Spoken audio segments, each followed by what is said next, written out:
Good evening, and a very welcome to everyone for taking time to join in today's webinar.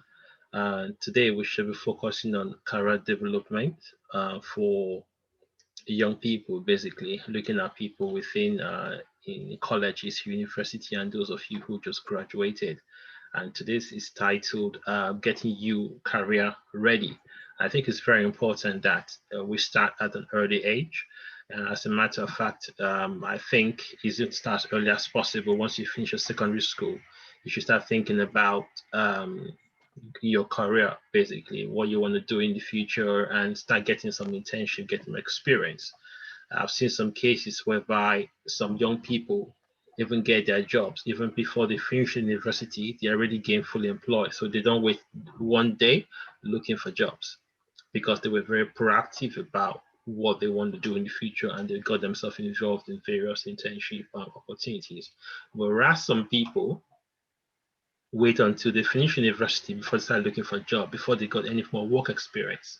By then, it's not like it's too late, but then it's you're left behind because your mates are already gainfully employed, meanwhile you are still looking for a job.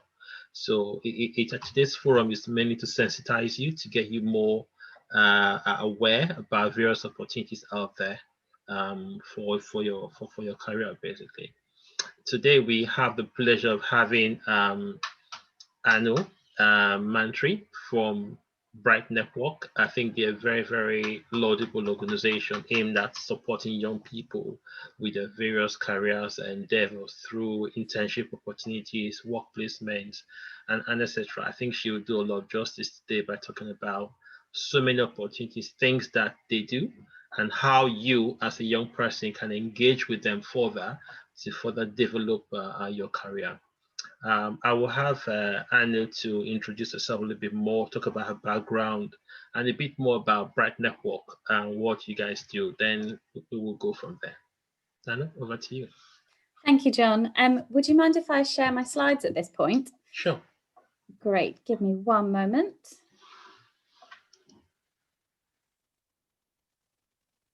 Okay, fab. So everyone should be able to see my screen, and if I just make that a bit bigger. So hi everyone, it's really great to be here today. My name's Anu and I work at the Bright Network. So as John has kindly introduced, Bright Network are one of the biggest graduate careers networks in the UK now. And what that actually means is that we are very much focused on supporting our members who are either students, undergrads, graduates, to help find work. So a bit about me before I tell you any more about Bright Network. So I've been at Bright Network for 5 years. And before that, I have experience of working in the classroom as a teacher, so secondary school teaching.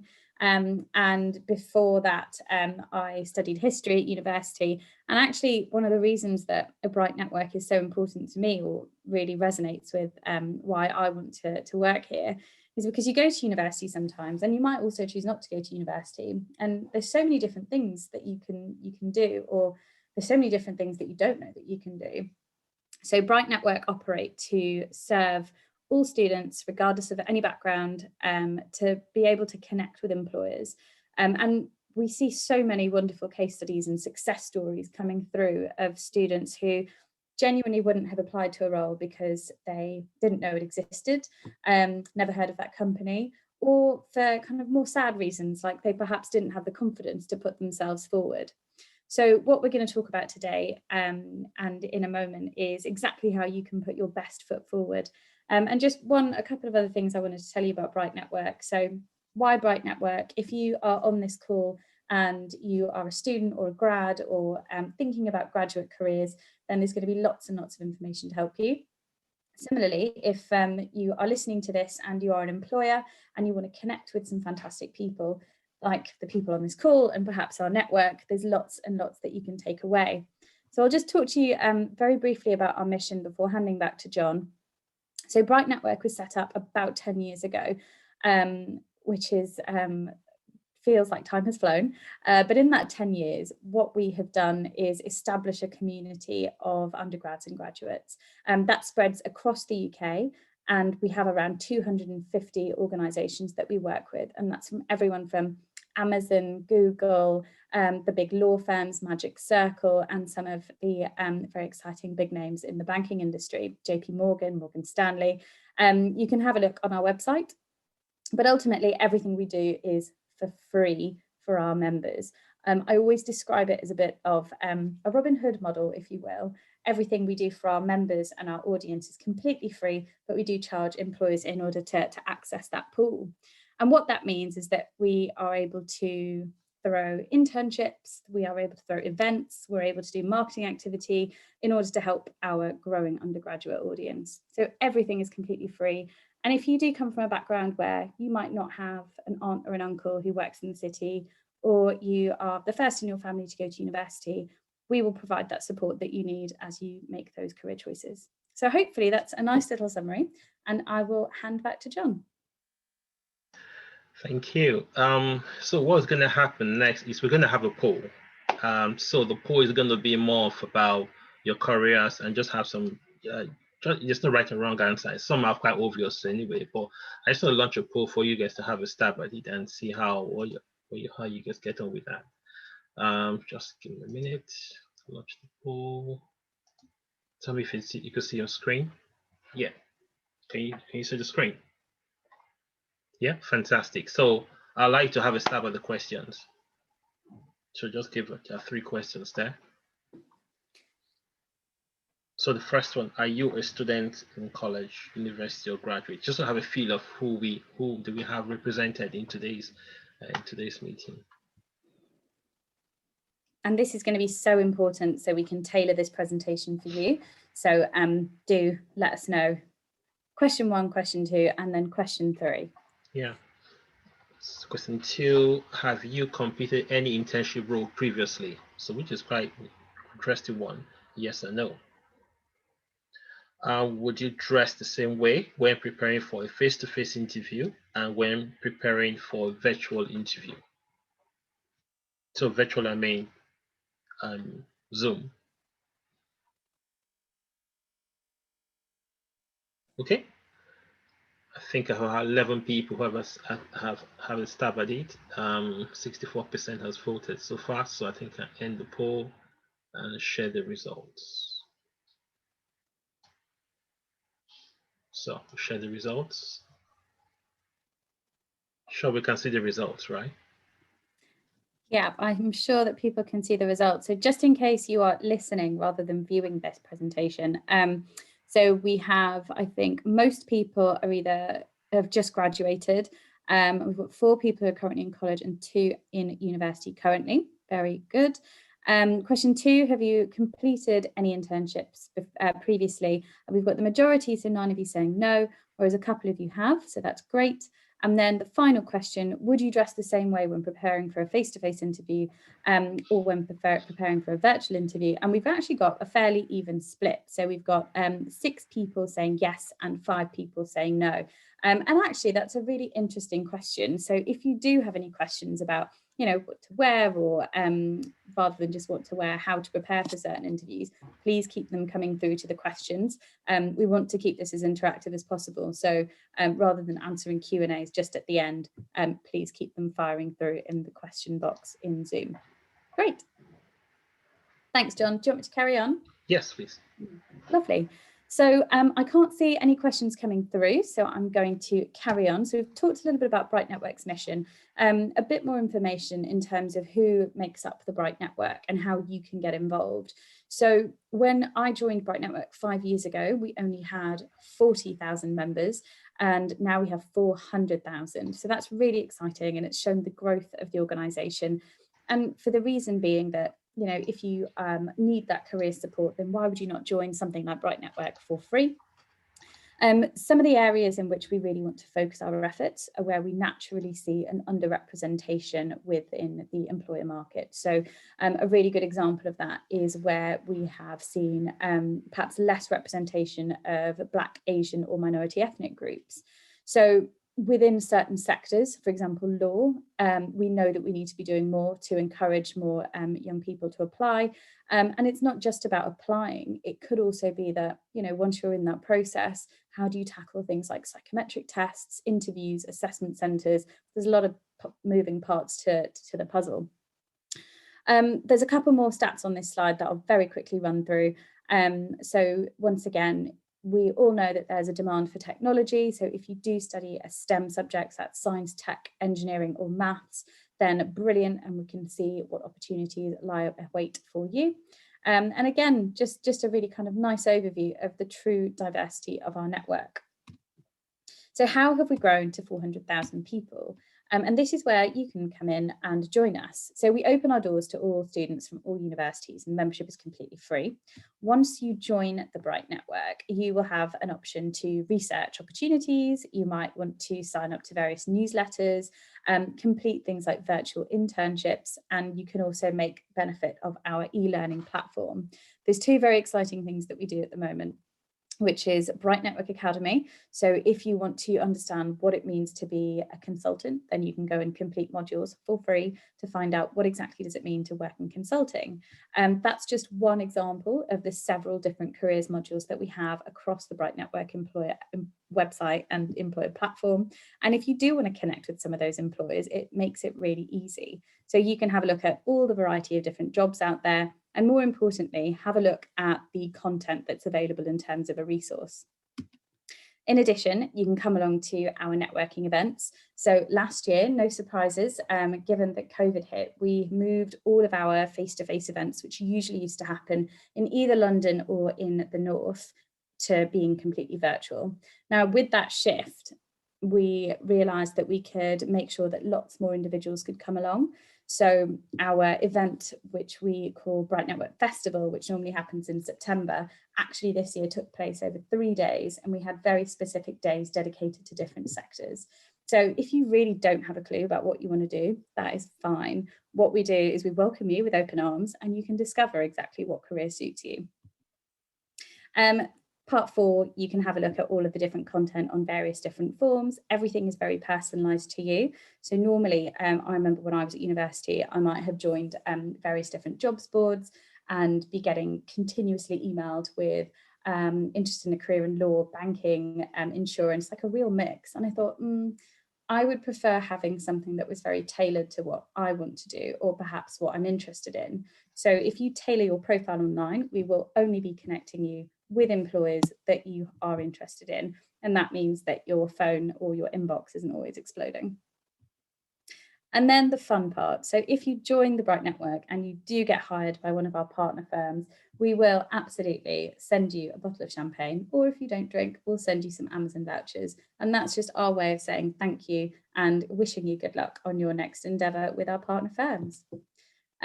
What we've often tried to do, and actually I think that works really well, is point 6 is as soon as you do secure that role with a partner organisation, and John can tell you a little bit more about how we work with our members who have perhaps secured roles with various different organisations, it's your opportunity to give back to the next generation. So how can you then build some content and mentor the next generation, or connect with them to make sure that they're successful too?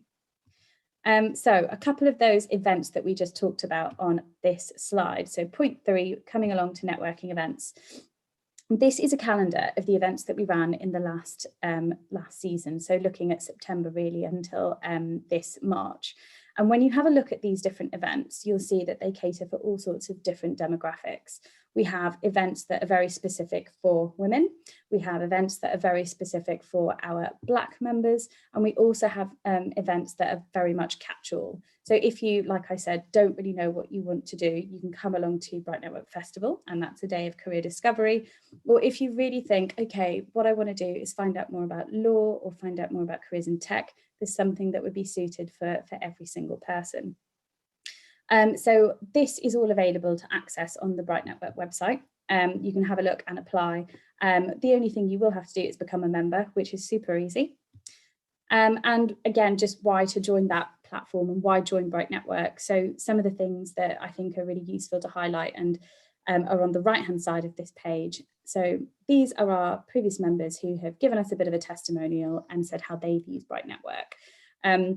Really interesting, actually. I just want to pick out Sam because I know him quite well. And in terms of how he has worked with us, or rather how we worked to support him, he actually started off at university studying law. And I don't know if there's anyone in the audience today who starts off thinking, okay, I'm going to do this subject, but actually, maybe I don't want a career in that. That's okay. So what Sam realized is he did a couple of internships through the Bright Network in various different organizations. And now he actually works in technology. So if you're thinking, okay, I'm in this degree, but where does that actual path take me? You can go and change career, change path, even though you're only at the start of your journey. I also really love this slide because it puts us next to Tesla and Netflix. And this is just a bit of proof of the pudding that we are absolutely all about our members and that they do love us. So hope that you guys can join. I'm going to whiz through a couple of these slides because I think that it's useful to know, but ultimately you can have a look on the website and have a look at exactly what's specific to your interests. But this gives you a flavour of the number of different employers that we work with. And I think what's really useful to say is that employers like this are really actively looking for young people like yourselves. I'm probably not the first person to make you aware that diversity is super important to graduate firms. People are constantly on the lookout of how they can not only build a diverse workforce, but really get that diversity of thought. Your opinion matters, and employers like this want to hear from you. So I hope that at the end of this session, you have the confidence, the skills, everything that you already have now, but even more so to get started on that career. And just to give you some inspiration, so here is Rebecca. So Rebecca joined us in 2017. She studied law with Spanish, and as you go up that timeline, you can see exactly what she's done or engaged with Bright Network. So initially, she obviously put in that she was studying law, so she got very tailored email campaigns about specific things she was interested in. So you can see that she completed a specific academy guide to financial markets. So remember, we were talking about those modules you complete in order to upskill yourself. And because she found out about Baker & McKenzie through Bright Network, she applied and completed a summer internship in July 2019. And now she works there in a trading contract role. So Rebecca, very much a real person and very much incredibly successful. Another example we have is of Chinazam.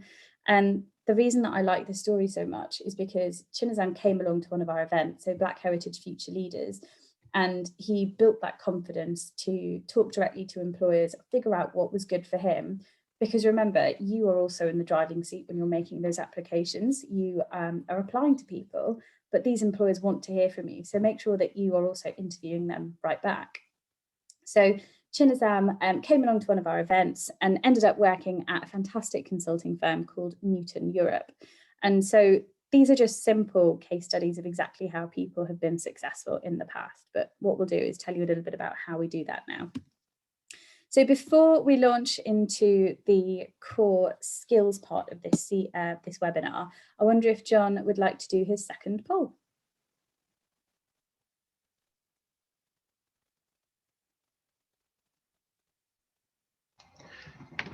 Yes, I think it's a good time to launch a second poll. Thanks for that. Let me launch that so we can have a crack at it. Okay.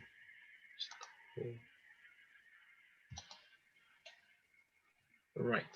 I'm sure you can see my screen. Yeah, thanks, John. Good, fantastic.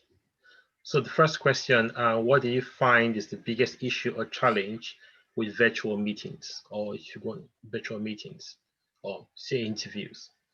Dressing, internet connection, poor audio or videos, lack of personal connection. The second question, which of these common interview questions would you stress over the most? Why do you want to work here? What are your salary requirements? What's your greatest weakness?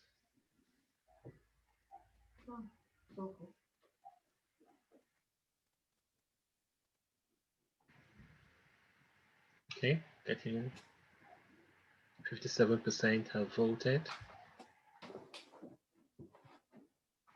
I think we can get a few more votes in, John. Yeah, let's see. Okay, let's see if we can make it up to 70. There we go, 61. We just need a few more people. A few people, except for watching over using your phone. I think you can vote in your phone, right? Okay, it looks like we see. Okay, 66%. Fantastic. Amazing. Yeah, well done, guys. All right, we seem to stuck with 66%. So yeah, 70. Yes, we made it. Wonderful, wonderful, guys. You've done well. Good All work. right, so let's end the poll. Do we stretch it to 80%? That would be stretching it, right? One more person. One more person will do. Yeah, I think so. Oh, look at that. Well done. Okay, let's end the poll. Sandy, you want to talk us through in terms of the results of the poll? I'm just share the results now. Yeah, thank you. So for question 1, what do you find is the biggest issue or challenge with virtual meetings? Generally speaking, it's internet connection or poor video and audio. Yeah, totally appreciate that can be an absolute pain, especially when everyone's on the same kind of internet connection. I've definitely had lots of arguments with my internet provider. Point 2, which of these common interview questions would you stress over the most? Okay, so interesting. I actually didn't expect this to be the case. Most people are saying, what are your salary requirements? Okay, cool. And then what's your greatest weakness? These are all things that we can definitely help cover off in this session. And actually, why don't we just stay here a moment to talk about potential answers?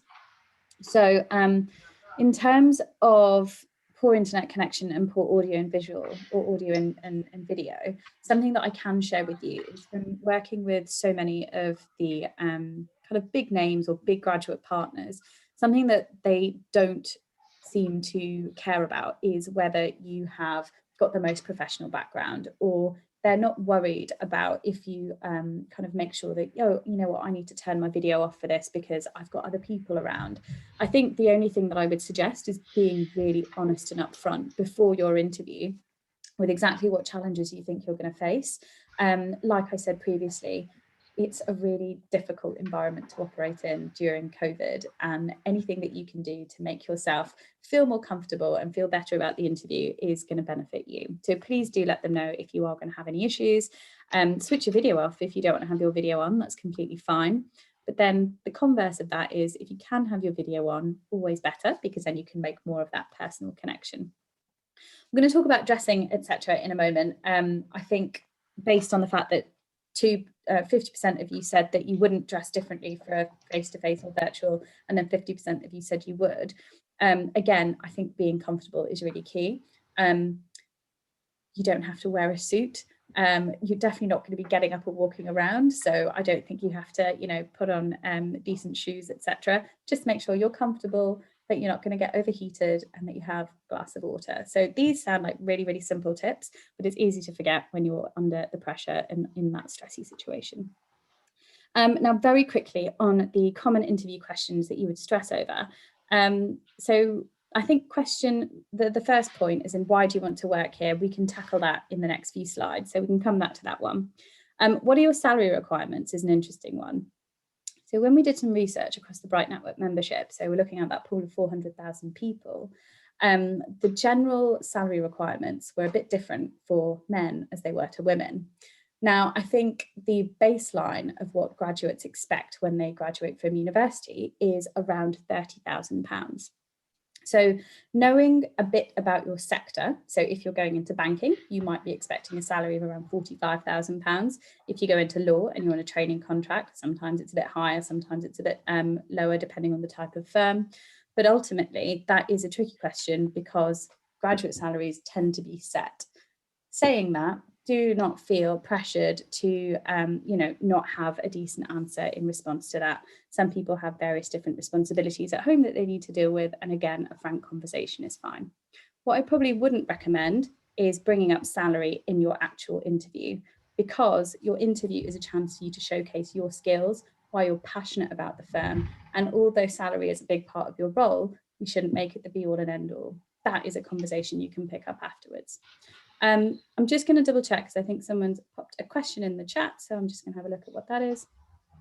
What if you are going into computing? Yes, good question. If you are going into computing, then firstly, well done, because that's a real skill. I think there's a real variety of jobs out there. So you might study computer science or tech, but then go to work in a bank. You can go to work in almost any sector, actually, because tech and digital is the future. I think my answer would still be similar, though. Make sure that you show why you're passionate about that company and that firm specifically, or the culture, rather than going straight to the salary question. And I hope that is a helpful answer. Brilliant. And also great that 3 of you never stress over interview questions. Always good news. Great. Okay. If you do have any more questions, please keep sharing them in the chat. We'll answer them straight away. Just to quickly double check, I think we had a question in from Janine earlier about if you decide to change your mind, will your preferences also change when you're having those tailored communications through Bright Network? Absolutely. Just let us know what you're interested in and your tailored communication will change. Great. So we're going to kick off into our 10 things you can do to boost your CV today and get you career ready. So what we're going to be doing is jumping into our first slide.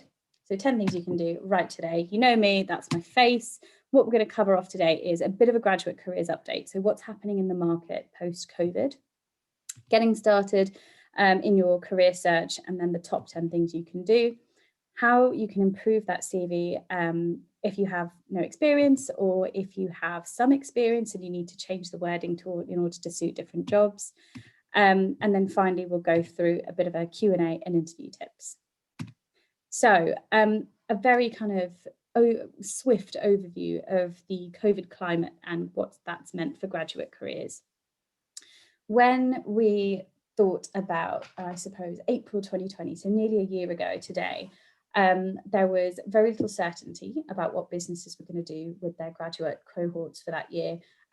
Plenty of summer internships were cancelled. And actually, when we did a quick survey with our membership, it was revealed that the majority of our members were quite, I suppose, lacking in confidence about their futures. It wasn't a great place to be. And I'm sure I don't need to kind of remind everyone of what the last year has been like. However, over 50% of the firms that we've spoken to since then, and in fact, that number has only risen, are hiring in the next season. So that is the different sectors will be running things like virtual internships. Spring weeks are back on. For those of you who are interested in tech, there's so many different roles out available in tech right now for various different skill sets like software engineering. And many, although are still pausing, are looking at various different other routes of running an internship. So something that we'll talk about shortly is our virtual Internship Experience UK. I've already mentioned the next point in terms of increases in virtual insight days and events. If you are struggling to know where to find out about these events, then I know I sound like a broken record, but Bright Network's online website has a list of various different events and opportunities that you can apply to. And in terms of the final point on this slide, looking at sector differences, there are going to be some sectors that don't fare as well as others. A really kind of basic example of this is looking at property and construction, given the fact that COVID probably impacted them the most, whereas organisations within retail or FMCG have actually really done quite well in the last year. So think about where you're going to be making your applications, have a look at on the profiles that we have on the website, but also do your own due diligence. Hopefully you're all reading the news or keeping abreast with current affairs, and that is really helpful for your interview prep. A bit more on sectors then. So law, banking and finance, mostly continuing as business as usual. Engineering and tech, often business as usual, but we've talked about construction and manufacturing being more impacted. And actually really good news, the public sector tends to have some increases in some cases. So civil service fast stream, obviously still recruiting if anyone is keen. Consulting, so we heard from Chinazam being successful at Newton Europe, but the big four are still very much hiring. And I think larger graduate schemes or larger graduate employers have managed to pivot their offerings so that there are virtual offerings now being launched to our network. And then finally, we've already mentioned this, FMCG and retail, pretty strong. Great. So we're going to move on to CV basics. Now, for some of you, this will be really simple, straightforward stuff. And for some of you, it might be brand new, but that is completely fine. If you're looking for a CV template, these would be my kind of golden nuggets of advice. So firstly, make sure that you keep things to a short amount of text. So what you're looking for is a maximum of 2 pages, hopefully all on one. So as you're starting your early career journey, you can really list out all of your previous experience and your main achievements in one clear and easy to read document. All of your CV should generally mirror your LinkedIn profile. And if you don't have a LinkedIn profile just yet, go and make one. That'll be a weekend activity or maybe even an evening activity. I do suggest putting some solid time and effort into your LinkedIn profile. And the reason for that being is every time you come along to an event, every time you do something like this, you can then go onto LinkedIn, you can tag the people that you have seen presenting, you can make connections with other people on this call, and it helps to build your brand presence and it helps to build your network. So Bright Network is all about building that network and building your own network. So the people on this call are your network as well. Sometimes people tend to struggle about what your tagline should be. So under your name, it might say really passionate and driven tech individual can code in X, Y, and Z language. So something really short and snappy that introduces you, but also is a bit of a flavor of your personality. I would avoid anything too out there and wild, and maybe try and keep it fairly formal. So that would be my kind of top tips for your CV. There's always going to be lots and lots of people out there with different types of CV. But remember, your CV is a reflection of you, and it's your first personal thing that a recruiter will see when they hear from you. So keep it nice and clear and brief. Question from James, what about if you don't know what to do as a career path? Yeah, really good question. You don't have to specialize that you want to go into computing or tech or anything. It's really normal for your CV to be quite generalist right now.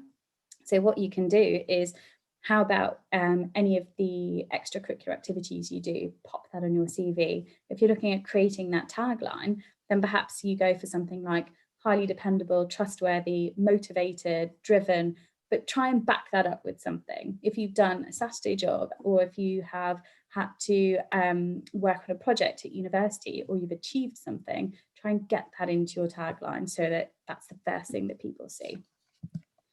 Great, I'm going to move on from this slide. So we've just talked about LinkedIn. I think ultimately getting a LinkedIn is super important because you will undoubtedly get searched by a recruiter if you are applying. And if not, it's useful to have a LinkedIn in order to connect with people. So add some color, get a picture up, and I shouldn't have to say, but just make sure that's an appropriate professional picture. I would avoid anything with a Snapchat filter, and you might laugh, but we've seen it before.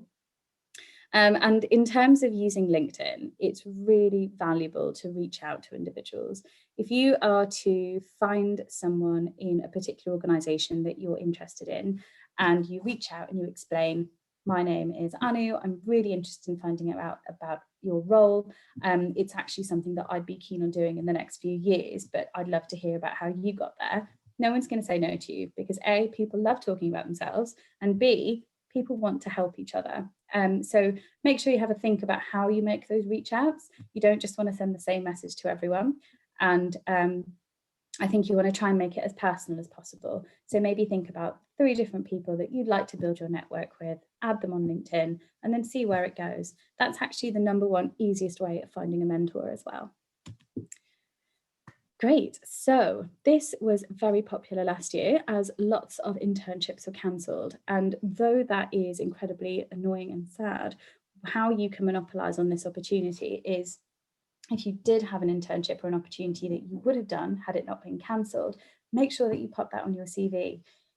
It's absolutely incredible that you were selected to go onto an internship or selected to go to a particular event. So make sure you do shout about those successes. It isn't just about completing an internship, it's the fact that you got through that process.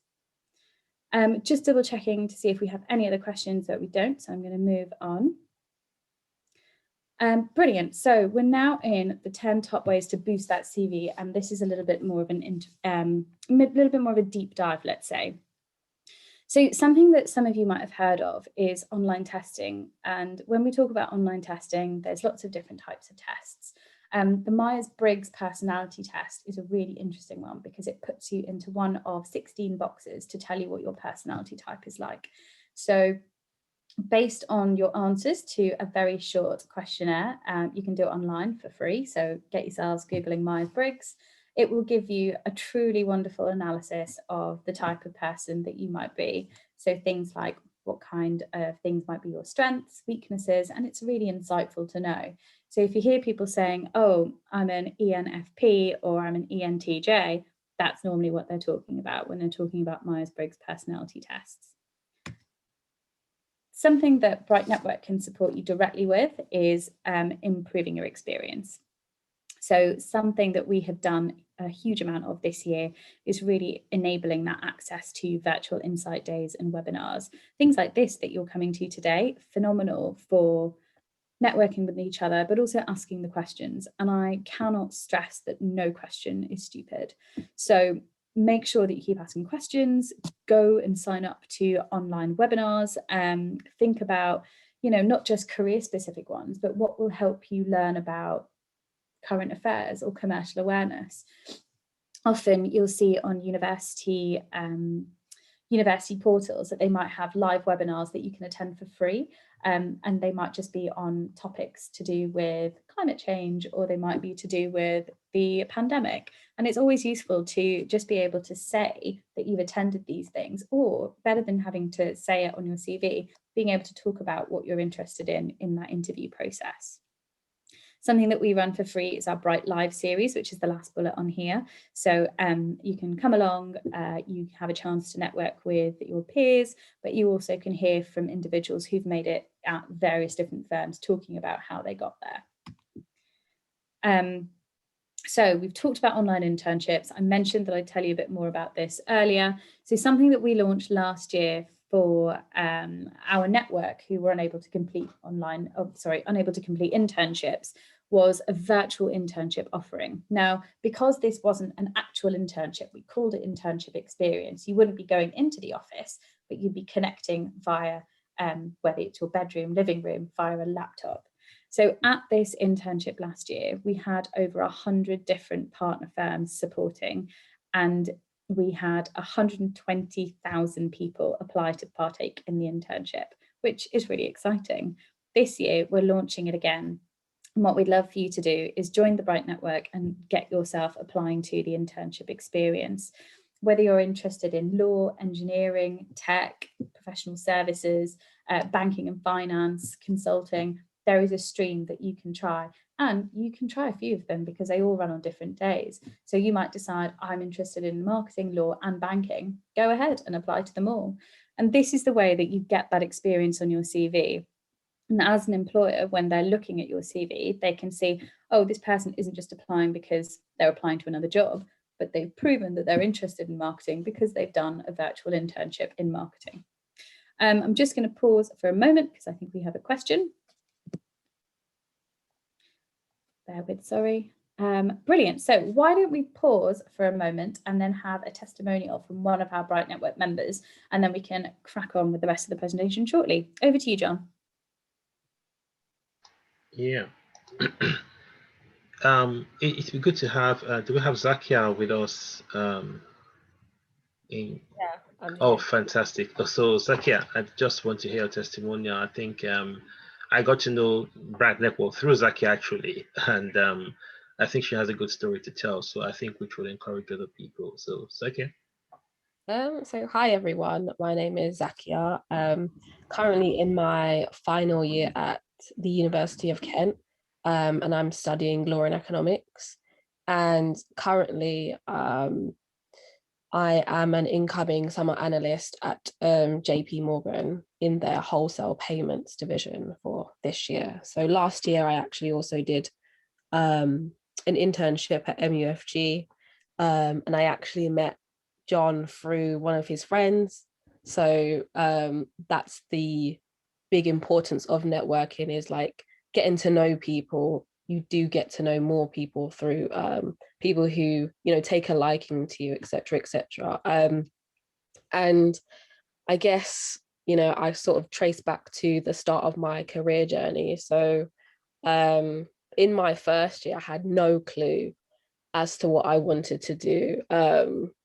And I was thinking, you know, should I go through the law path, or should I go through the finance path, because I'm doing a joint honours course. And I think what helped me the most before I went to university was that I attended the Women in Finance event actually hosted by Bright Network. And it sort of just got me into sort of understanding the financial industry and the sort of roles that I could potentially take on in the future, and understanding what I just didn't want to do as well. So I think just going to Insight Days gives you a good understanding of not just the things that you do want to do, but also the things that you don't want to do as well, because you don't want to be thinking, oh, what if I tried X, Y, and Z, maybe this would help me, or this would have been better for me. So I think there is a big importance with obviously going to Insight Days. So, you know, sort of after going to that event, I also joined some other sort of networks similar to Bright Networks. I also joined Rare Recruitment, and I also joined SEO London. And that sort of helped me to get a broad understanding of the professional services industry, the law industry, the finance industry, et cetera, to give me sort of an understanding as to where I sort of wanted to go with my career. And it gave me multiple sort of opportunities to network with different people and go to different firms. So it also just gave me an understanding of where I would like to be, who would I like to be around in the future. And in my first year, I did a spring week at the FCA. I think that was through another company as well, but I, you know, sort of used the Bright Network facilities in order to obviously get my CV into shape and to, you know, see where I might have been going wrong as well. I think a big helper with Bright Network as well was that all of the sort of internships, graduate jobs are all in one place. So you can sort of filter through it and see what you actually want to do, what you don't want to do. And it sort of gives you a sort of whistle stop tour of, you know, what you would be doing on that internship, on that spring week, or at that graduate job, which is very, very helpful. And, you know, through sort of networking with different people, I sort of was able to meet people and sort of get a gist of what I wanted to do. So I definitely wanted to do finance. I don't think I wanted to follow in the law direction. And, you know, in that journey, I actually was part of a sort of summer internship type group at Rare Recruitment, which actually built my interview skills in order to be able to interview at, you know, companies like JP Morgan or Bank of America or Morgan Stanley. So I'd say just the tips I'd give, because my journey has been like quite, I would say I've been quite lucky, but I've also been very active in my approach towards my career. I think sometimes when you're in university, it's very easy to sort of sit back and wait for your university to send things to you or to help you along the way, but you have to be very active, especially let's say you go to a university like mine where you don't necessarily have, you know, the top banks coming to your career insight days, etc., etc. So you actually have to take an active role to get an insight into these firms and to get an understanding of what you would like to do in your career. So that's one thing. Two, also just networking and reaching out to people. You don't need to network with everyone. If you don't find someone interesting, it's okay. But do make sure that, you know, if you're going to an insight event, maybe have your own agenda, you know, make sure you know what you want to get out of this insight event. Maybe it's you want to find out about a specific division, maybe you want to speak to a specific person. Make sure that by the time that insight day is over, you've done that. So you can go away, you can look at your notes and you can think, okay, where do I want to go now, sort of thing. So I would say direction is a good thing in coming to sort of insight days and sort of having a general understanding of what you would like to do at the Insight Day actually helps you a lot. And it makes it a bit more productive, because I remember when I started going to Insight Days initially, like I didn't know what I was doing. I guess you start talking to people and they talk about themselves and it sort of goes over your head and you don't really care sort of thing, unfortunately. And I think as I started to realize, okay, like what do I actually want to get out of this event? You know, who do I want to speak to? It actually boosted me a lot, because then I was meeting the people that I needed to meet. And I was, you know, making note of the things that I needed to make note of. So I think for me, in terms of my path, it's been a lot of, you know, active, being active in terms of what I want to do, reaching out to people, asking people questions. I know it's quite hard to I guess reach out to someone, you know, on LinkedIn, because you think, oh, like maybe they won't reply, or you know, they will just sort of like ignore me. But like I promise you, even if it's like 5-10 people and only 2 people actually come back to you, it will really help you. Because I do have like a few people actually messaging me on LinkedIn, you know, to ask me, oh, like, how did you do this, or how did you do X, Y, and Z?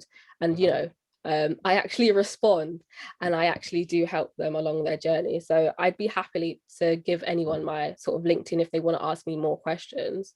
But I'd sort of just echo Anu's sort of points in terms of, you know, making sure you're doing these sort of online insight events, reaching out to people on LinkedIn, obviously asking for help with Bright Network, and also joining various different networks in order to sort of bolster that support. Because I think COVID was very sort of challenging for me as well. I managed to get a internship, but I understood sort of how, or what position I was in coming out of my sort of internship from last year, that it would be a bit harder than the previous years. Thank you very much, Zakia. I think Zakia could handle this webinar successfully. Well, thanks. I think you've been a true inspiration and a testimonial, and I hope people who are listening could borrow 1 or 2 things from your testimonials in terms of being active out there. Is very important. When we ran the survey, about 80% said that they haven't done any internship, and most of you are either in colleges or already in university. So it's never too late, but you have to start now. I think that's the key. You have to start now. Because it's getting more challenging out there in terms of getting job placements, getting more harder. Once you finish university, to get a good job is a lot more difficult. So once you go through the path of getting through internship positions, it's very important. My previous job, they were taking internship for just 16-year-olds, and I got some students they were just getting into colleges, and they went into it. The following year, they were re-invited to come again for another internship, just by like that. 1 year, 2 years. By the time they get to the final year, and they were immediately co-opted into the graduate program. So it's important to get yourself out there, as Zakia already pointed. But yeah. But I'll hand over back to Andrew to continue the presentation. Thank you so much, John, and thank you, Zakia. It's so nice to hear about your experiences. And actually, one thing that really does resonate is your advice on joining as much in terms of the number of networks that exist out there. Why limit yourself when essentially you can get help from as many different resources as you can? Brilliant. So I think before we launch into our next poll, we've only got a few slides left, and we are on number 4 of our current CV skills boosters. So the picture that you see on your left-hand side is what the top 10 skills graduate employers value most in candidates. Now, often there's some confusion that graduate employers just want to see that 2-1, or actually they want previous experience that's going to be really important. If you have a look at the top 3 or even the top 5, it's very much about your passion, about your skills. So things like communication skills, how you come across either in written or face-to-face. Can you problem solve? So have you got experience of doing that in any of your university societies or projects, or just, you know, general life? Like, all of us have different experience that we bring to the table. Number 4 is resilience, and I can't stress how important this actually is. This would be my number 1, because if you have gone through the year that we've all gone through and you have come out of it the other side, and you are in a position where you are applying to opportunities, and whatever your kind of home situation is, you have been resilient, and you have really got to show that you've come out of that achieving, you know, even the bare fact of surviving, but really getting to that other side. What have you achieved in this last year that you have done by thinking, okay, I need to go and improve my CV in some way. I need to go volunteer with someone in order to do something with my year rather than waste that time. Show that resilience, and it shows that you're a real self-starter and that you're incredibly passionate. Commercial awareness is actually going to be super easy for you after this presentation, because I'm going to give you some tips on how you can immediately boost commercial awareness. So I think in terms of option point 5, rather, I'm thinking about those extracurricular activities. So online, there's lots and lots of courses that help you upskill yourself. So we've talked about Bright Network Academy, but there's also various other courses. So things like Future Learn, Ivy League courses. Something that we have recently launched is something called Bright Network Technology Academy. So for those of you who are really passionate about perhaps a career in software development, then there could be a route for training for you that way. But in terms of other courses, just Google Coursera, and it will come up with a huge list of different things that you might want to upskill yourself in. And they don't always have to be pertinent to the job that you want to do. It might be that you're doing something for fun. So yes, anything learning for fun that you can show is always good. And then point 6, so outside of your university course, what do you feel you most need to learn or upskill in before entering work? So commercial awareness, again, is at the top of this list. So something that you can do to boost your commercial awareness is sign up to the completely free commercial awareness update that Bright Network launch every, I think it's Monday. Go along to the website, sign up to it. And actually, if you are less of a person that reads stuff, but more of a visual or an audio person, then there is also a brand new commercial awareness podcast. So if you follow us on Instagram, you'll have lots of links to finding the commercial awareness podcast, and it's actually pretty good. Like, I listen to it and I'm like, gosh, that is a good way of thinking about things. Because sometimes commercial awareness is all about, talk to me about something that's happening in current affairs and how it relates to maybe perhaps how things are changing with a certain sector. What does that have an impact on people's buying habits? And all of that is actually quite interesting stuff that you just have to give a bit of time to. The Instagram handle is @BrightNetwork, so nice and easy. Okay, moving on to point 7. So thinking about extracurricular activities, there was something called the COVID Challenge last year, but like essentially what you want to be doing is showing that you haven't just sat around for this year, and there is still time. You haven't just sat around and been twiddling your thumbs waiting for the vaccine rollout. Instead, you have thought about, how do I upskill myself? Are there any competitions that I can enter? It's all about giving yourself an edge. And it's not necessarily competing with the other people on this call. It's how do you make yourself a better employee or a better hire for any of the future potential employers. So something that we launched on the Instagram channel, but also across the platform, is the Bright Network 14-day challenge. And it was a series of different challenges that you can complete in order to help upskill yourself or make sure that your CV was absolutely on point. So again, something that's quite easy and hopefully fairly fun for you to do. And then again on extracurricular activities, so think about how you can really get the most out of this time of lack of activities. Have you read any books? Have you binged on Netflix? We all know the answer is yes. So what can you be doing to actually productively and proactively cultivate some of those passions in a way that you can spin out a lovely response in an interview or on your CV, that you haven't just been sat around binging Netflix? You can create a book club, you can create a film club, you can say that you've created a film club, even if it's just you and your friends having a real kind of like discussion about certain things you've watched. More importantly, what have you done within the community? Have you done anything like working to the pandemic cause, supporting with any volunteering, and obviously there is always time for university societies. So if some of you have missed out on that this year, there is still time. Get yourself signed up. It's not that we are coming to the end of the year just yet, so there's plenty of time to do things. And then point 9, we've kind of touched on this already, so I'll whiz through this. We've got lots and lots of resources on the Bright Network platform and website. You can also have a subscription to things like The Economist, or if you wanted to, The New Statesman.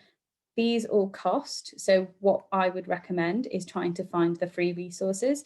And then if you want to go ahead and read the massive FT, you're more than welcome to. But if you want something that's a little bit more digestible, there are hundreds of free podcasts out there that will cater to your needs. So definitely like shop around. You don't have to be parting with money in order to upskill yourself. And then finally, on the topic of not parting with money and looking or watching various different interesting content, TED Talks. I regularly listen to TED Talks, and sometimes, you know, I do it for fun. So I suggest you go on there, you have a look at the various different things that you can upskill yourself on. And even if all of this does is give you something to talk about with that interviewer in the first 5 minutes of chit chat, you can say, actually, I've just listened to this TED Talk on XYZ. Have you heard about this topic? What do you think? It gives you a bit of an edge, and it means that you're not just like, hi, yeah, the pandemic's awful. Gives you some chat. Brilliant. So we're going into the last section of our presentation. There's only a few more slides left. And I thought this would be really useful to share with you, because this shows us not only by demographic, but also based on our membership, what kind of experience have they gained whilst they're at university. Now, in no way do I want anyone to sit there and think, oh my goodness, I haven't done something. You have got time. So if you look at everyone across the network, how many of you have done an internship? Generally about 25%. So it's not a huge amount. So if you break that down into what exactly they've done, what we know is that we need to be applying to more things. We need to be putting ourselves out there a bit more. If I look at just our female audience, so that's in line with how all of our members responded, in terms of a quarter of them have done an internship. But actually, if you're a female, you're perhaps more likely to do things like part-time work during term time, casual work. There's no excuse for anyone not doing any of this stuff if you can manage it around your studies. Now, I think a couple of things just to highlight of what we found with our network. If you went to a state school, then you might less likely to have an internship or work experience. So what can you do to make sure that you are at the forefront of looking for those opportunities? We've already talked about the various networks you can use, but I think the main thing is to know that if you're applying, you're putting yourself out there. If you don't apply, you literally won't get anywhere. The worst that can happen is that you don't get an internship or a work experience placement. And that's fine. That's all part of the process. But it does teach you, just like Zakia said, about how you enjoy something. How do you actually find out that you would like to pursue a certain path? And it's all good experience. I'm just going to double check to see if we have any questions. Brilliant. Thank you, Zakia, for sharing your LinkedIn. You should probably just post your LinkedIn kind of web URL in there, because I'm sure that people would love to connect with you afterwards. And then finally, so virtual interviews. There are only 5 top things that I'm going to say around virtual interviews. Honesty is the best policy. Make sure that you talk about if you have any issues with your surroundings, if you don't want to have your video on, make sure that you're comfortable and prepare as you would for a non-virtual interview. So I was interviewing someone today actually, and I think what always stands out to me is if you come to the end of the interview and that person has a question for you, it shows that they've done their research. It shows that they're not just asking you a standard question that they've probably pulled off a Google Doc, but instead they're thinking about the company and very specifically about the role. What is that one question that you can ask that you can't just find out off the website? So really do your research and prepare yourself, because sometimes a virtual interview can be even more intense because you're just there on the Zoom and there's no one else perhaps in the room around you. So in terms of the next couple of things, So we asked you earlier, and in fact, I wonder if there is a last poll that we need to complete, John. Can I go to you for a second and just see if there is? Yes, there is a poll. Great. Would you like to launch that? Yes, yeah, please. Sure, why not? Cool.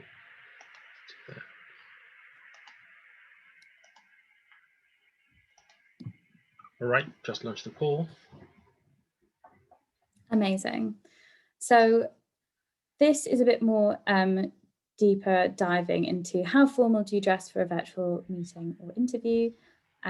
People have got the options of casual, smart casual, business or Indigenous native attire. What is the most important to you when interviewing for a new role? This is a really interesting question because I'm going to show you what the Bright Network membership have said in a moment. So is it things like the firm's people and culture? Is it stuff to do specifically with the role? Is it how a firm is perceived, so its reputation and image, or is it down to salary? And there's no shame in saying salary.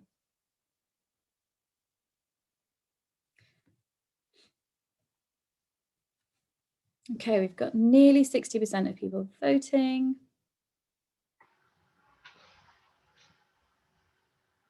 Great. I think we can stop it there, John. Okay. Oh, 63. Oh, another person last minute voted. Let's see what I can get to 70. Okay. We're on 68, so nearly there. Some persons are still thinking about it. Yeah. We're nearly there. Amazing. Right, well done, team. Thank you, guys. So I can end the poll. Oh, okay. Getting to over 80 now. Oh, look at that.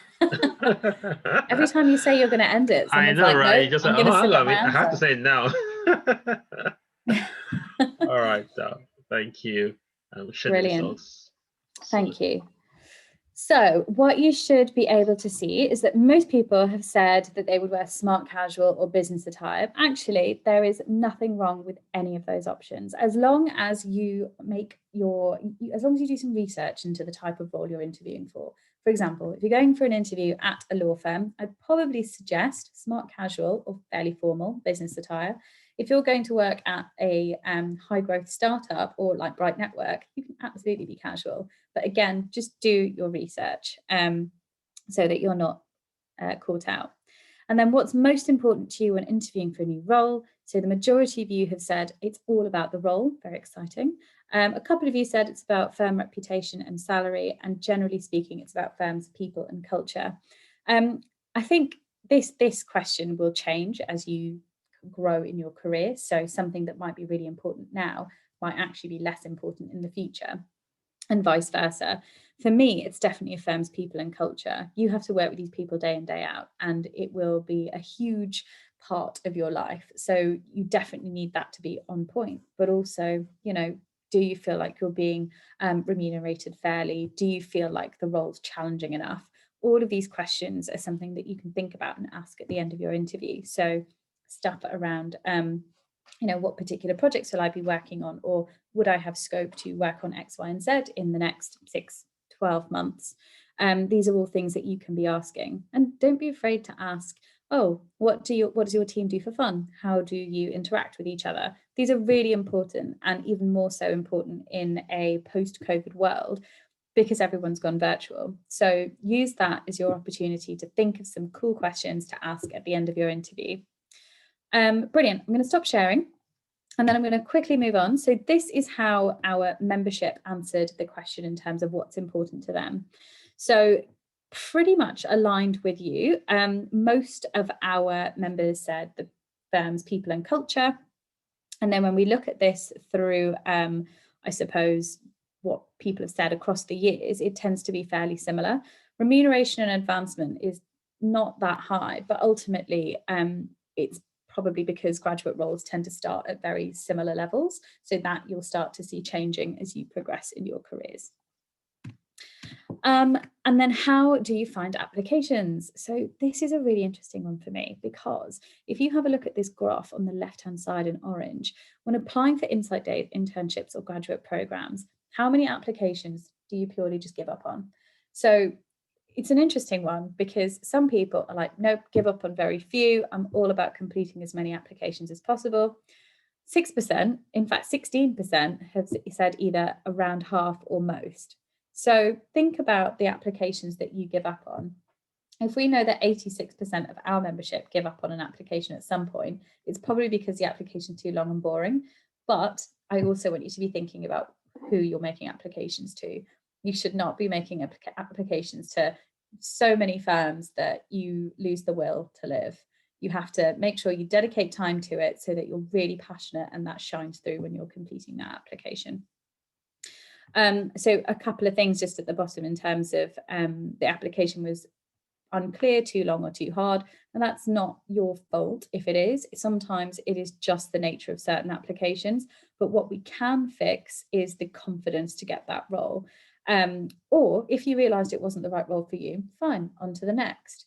So how can you raise that confidence when applying for a specific role? So before I go to the questions in the chat, one of the things that Zakia mentioned is really important. How do you know that you're going to enjoy a role, or how do you know that you're going to be good in that role?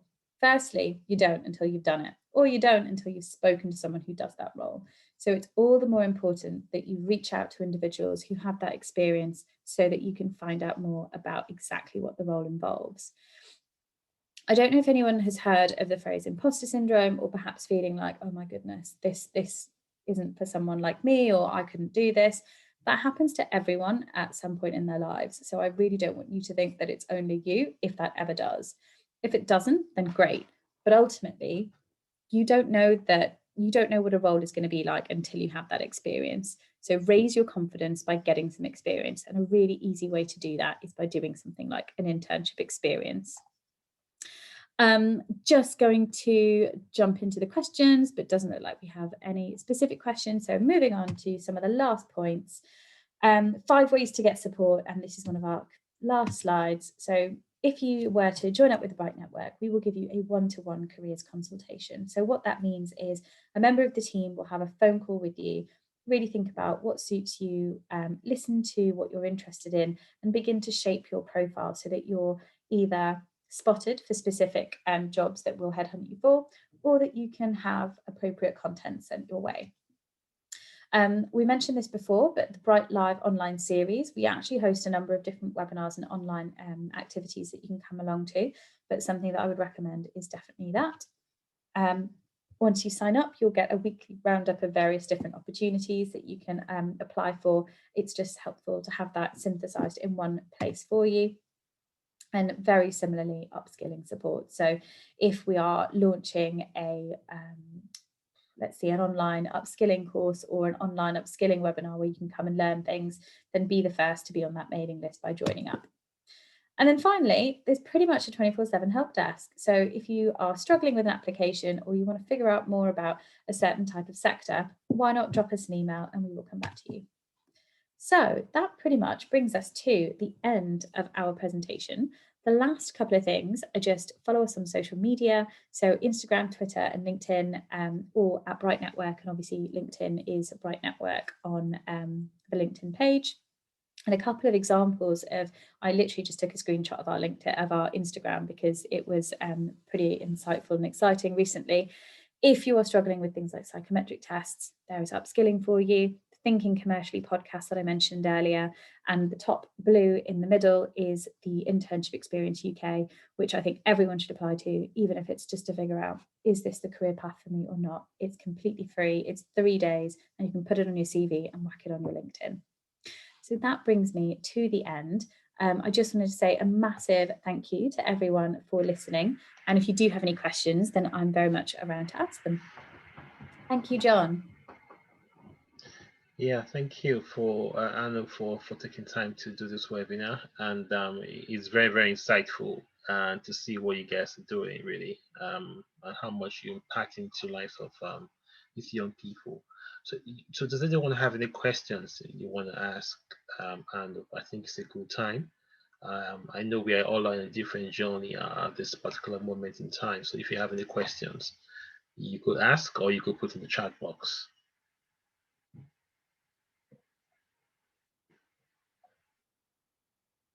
Yeah. So maybe I'll just raise one question. So if someone wants to get across to you, wants to reach out, wants to be a part of a network, a bright network, what is the first thing do we need to do? Do you just need to log onto your website and say, oh, hang on a minute, I had a chat, I was at a webinar and I had a chat with Anu and I want to be part of the network. What happens? What happens? Yeah, great question, John. So someone has asked, are there internships for creatives and is there an age restriction? There's no age restriction, but generally speaking, if you head over to the Bright Network website, you can join up. You can just join up online. It's obviously completely free, but we cater for specific types of sectors. So for someone who's asked about internships for creatives, yes, we have a number of internships in the marketing and perhaps PR sectors, but we might not have as much available for creatives. You have to keep checking back and seeing what employers are recruiting. But it should be a fairly straightforward process. I've just popped the website and the Instagram and Twitter handles into the chat. Okay. Fantastic. Thank you, Matthew. Any internships on animation? Oh, that's a really good question. You know what? I think you might have to head over to the website and have a look. And if not, then I work in our new partnerships team. So find out which organisation you want to work for, and I will go hunt them down and see if they will join Bright Network.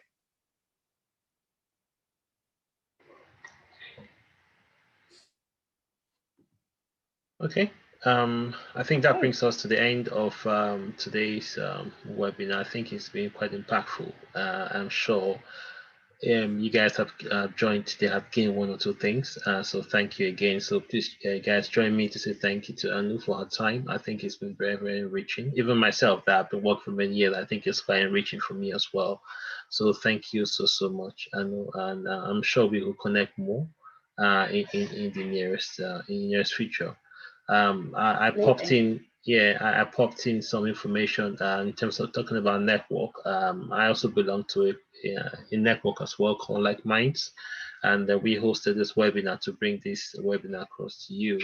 We are an African professional network in the diaspora in the UK, aimed at providing career development and manpower, development to its members through different means.